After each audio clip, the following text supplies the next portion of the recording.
تعلیق 2 هفته‌ای حملات. ترامپ از آتشبس مشروط با جمهوری اسلامی خبر داد. دونالد ترامپ رئیس جمهور ایالات متحده آمریکا اعلام کرد که پس از گفتگو با شهباز شریف و عاصم منیر از پاکستان و به درخواست آنها با تعلیق حملات نظامی علیه جمهوری اسلامی به مدت 2 هفته موافقت کرده است. او تاکید کرد این تصمیم مشروط به آن است که جمهوری اسلامی با بازگشایی کامل، فوری و ایمن تنگه هرمز موافقت کند. ترامپ این اقدام را یک آتشبس 2 طرفه توصیف کرده است.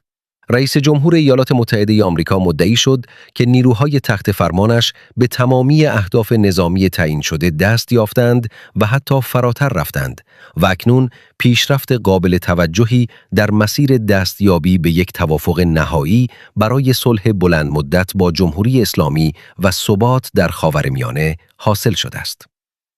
به گفته او، یک پیشنهاد دهبندی از سوی جمهوری اسلامی دریافت شده که می‌تواند پایه‌ای برای مذاکرات باشد و تقریباً تمامی اختلافات پیشین میان 2 طرف حل و فصل شده است.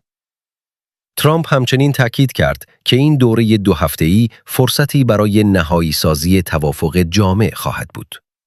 او در پایان این پیام اعلام کرد که به عنوان نماینده ایالات متحده آمریکا و همچنین کشورهای منطقه این بحران طولانی مدت اکنون به مرحله حل و فصل نزدیک شده است.